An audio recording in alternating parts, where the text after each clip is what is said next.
Olha aí, pessoal, fogo no parquinho da esquerda nas vésperas das eleições municipais, especialmente aqui em São Paulo. Tem outros lugares em que a coisa também está pegando fogo, mas São Paulo, de fato, é um pequeno país dentro do Brasil. A eleição mais importante para prefeito e vereador deste ano, como sempre é, e para onde todos os olhares estão voltados. Isso aqui virou praticamente uma eleição presidencial, em que ninguém vota, só os paulistanos que votam, mas está todo mundo torcendo, todo mundo acompanhando e vendo a baixaria que, inclusive, muito do debate em São Paulo se tornou.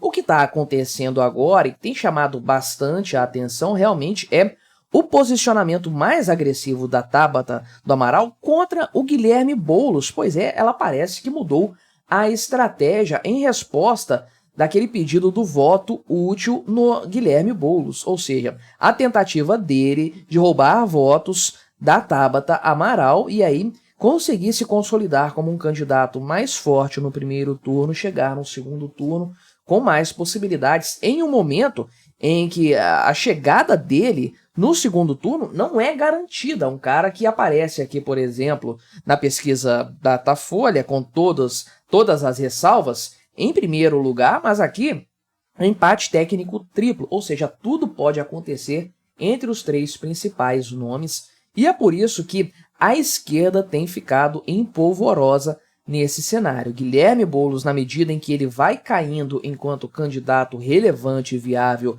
da esquerda, um cara que levou uma montanha de dinheiro do PSOL e do PT para fazer essa campanha, mais do que o dobro do que o Ricardo Nunes, por exemplo, e quase 10 vezes mais recursos do que, aliás, 20 vezes mais recursos que o Pablo Marçal, o cara não está conseguindo se firmar em primeiro lugar de forma consecutiva nas pesquisas, e aí fica aquela questão, será que a Tabata Amaral não pode assumir esse lugar como nome forte da esquerda? Bem, os dois entraram nesse embate aí, e a Tabata Amaral subiu o tom contra o Guilherme Boulos, e no final das contas, meu amigo, isso pode acabar anulando essas duas candidaturas e causando um segundo turno da direita, entre Nunes e Marçal. Vamos conversar sobre esse assunto, sobre essa possibilidade, mas antes não se esqueça de se inscrever aqui no meu canal se você ainda não for inscrito. E se você quiser colaborar financeiramente com o meu trabalho, você pode se tornar membro patrocinador aqui do canal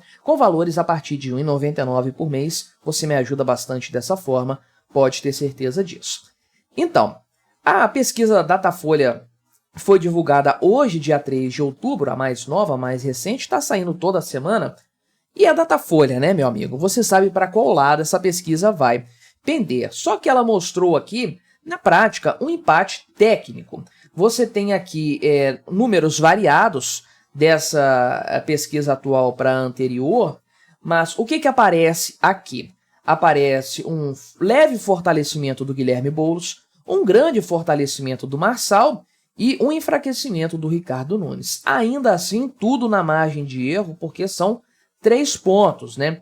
3 pontos de margem de erro, então não houve nenhuma variação superior a 3 pontos aqui. Estamos falando de praticamente um empate aqui em todos os cenários, tanto o anterior quanto o novo aqui, principalmente esse novo cenário, mas pode ser que nada tenha mudado no final das contas. Ainda assim, estamos vendo um triplo empate técnico de novo, e eu creio que isso aqui vai se refletir nas urnas. Aliás, o que você acha de eu fazer uma live acompanhando aqui a apuração? Acho que o Peter Turguniev vai fazer também, e mais um monte de gente, mas eu fiz nas eleições para o primeiro turno da eleição presidencial e achei bem divertido.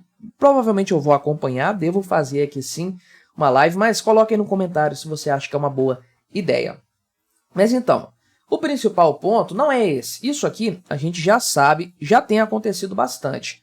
O que foi visto aqui, que ficou bastante claro, é o enfraquecimento do Datena, está quase marcando o traço de fato, caiu de 6%, que não era muito, para 4%, que é nada, não mudou absolutamente nada. Bebeto Haddad, será que esse cara aqui é parente do Fernando Haddad? Enfim, né? Se for, realmente, não tem nada aqui, né? É o verdadeiro traço. Mas a Tabata Amaral subiu um pouquinho nessa pesquisa, né? Às custas de quem? Parece que às custas do Datena. Ele perdeu 2 pontos, ela ganhou 2 pontos nessa história aqui. Pode ser que sim, pode ser que não. No segundo turno, a possibilidade maior realmente é de uma vitória, né? Vamos ver aqui no segundo turno, do Ricardo Nunes. Ele é o candidato mais forte que derrota todos no segundo turno com tranquilidade mesmo, inclusive, especialmente contra o Pablo Marçal. É por isso que, inclusive, eu sempre pontuei aqui no canal que a maior chance de vitória do Marçal seria ir para o segundo turno com o Guilherme Boulos, né? Só que o Boulos tem também grandes chances, de acordo com o Datafolha, de ganhar do Pablo Marçal no segundo turno. Outros institutos colocam isso aqui mais perto, tá? O grande ponto realmente aqui do Pablo Marçal é a rejeição, né? Aquela história, em se tratando de eleições com segundo turno, que é o que acontece em grandes municípios, quem ganha é quem tem a rejeição menor, não é quem tem a maior aprovação, é quem tem uma menor rejeição. Então, aí que está o grande problema aqui do Boulos também. Ele tem um índice de rejeição alto, né? Consideravelmente alto. Olha que o Datena é muito rejeitado também, mas olha, o Guilherme Boulos está lá no topo. O Nunes tem muito menos rejeição que ele, mas muito menos. Isso aqui, num segundo turno, faz toda a diferença. É o grande desespero do Guilherme Boulos para tentar reverter esse cenário que é irreversível. Aqui está parado semana após semana, não vai mudar definitivamente, né? O Guilherme Boulos tem esse grande problema aqui para carregar consigo. E aí, o que acontece?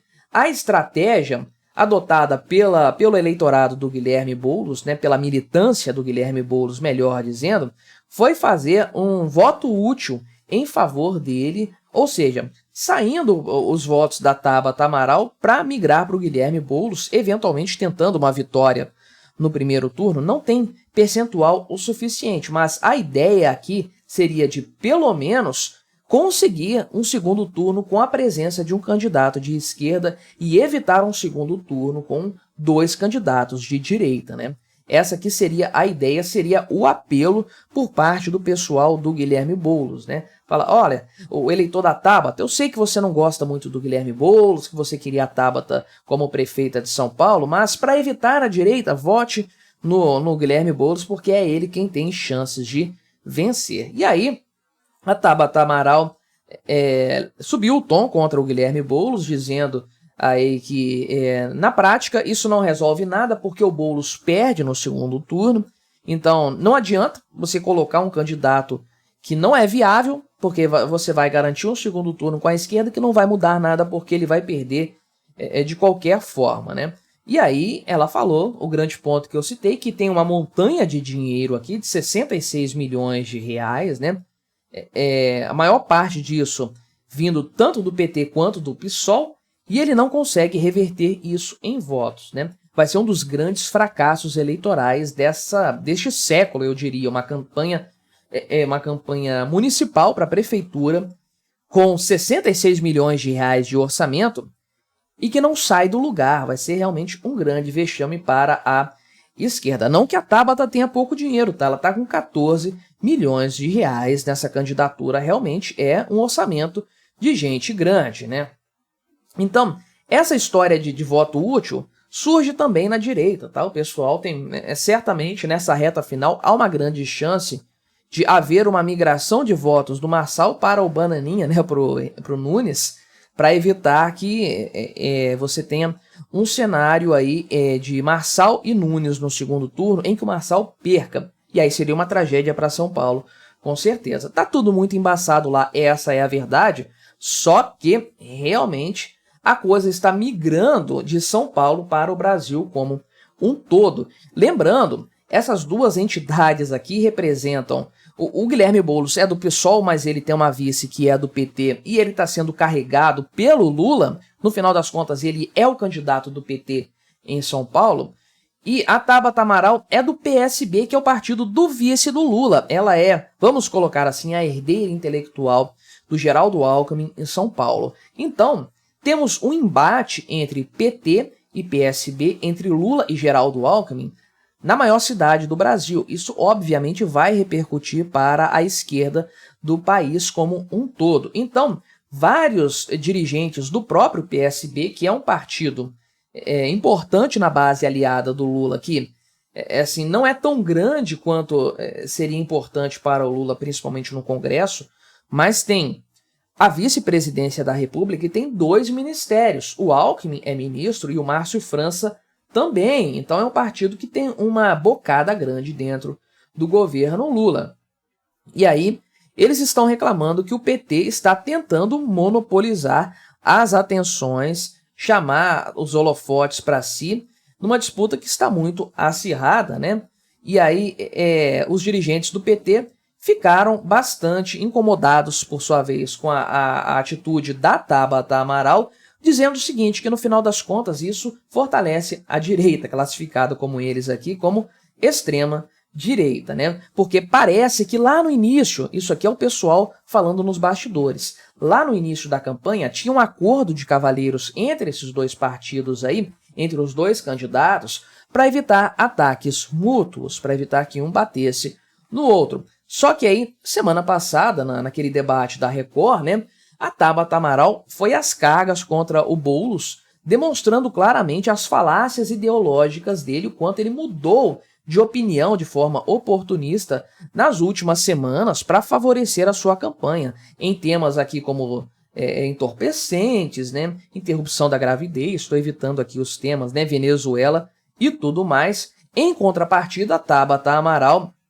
começou a ser atacada publicamente também pelo pessoal do Guilherme Boulos, da militância dele, pedindo o voto útil no Guilherme Boulos para tentar prejudicar a campanha dela, né? E aquela história, quando você tem políticos de esquerda brigando, partidos de esquerda brigando, a gente torce para quem? A gente torce para a briga, não é? E tudo isso aqui, no final das contas, nada mais é do que um reflexo daquilo que eu já falei aqui no canal, que é o enfraquecimento da esquerda enquanto potência política local. E eu vou deixar recomendado aqui para você este vídeo em que eu falo exatamente desse assunto com mais detalhes, que explica sim bastante esse fenômeno que nós estamos vendo lá em São Paulo. Vale a pena você assistir. Não se esqueça de se inscrever aqui no meu canal e até a próxima.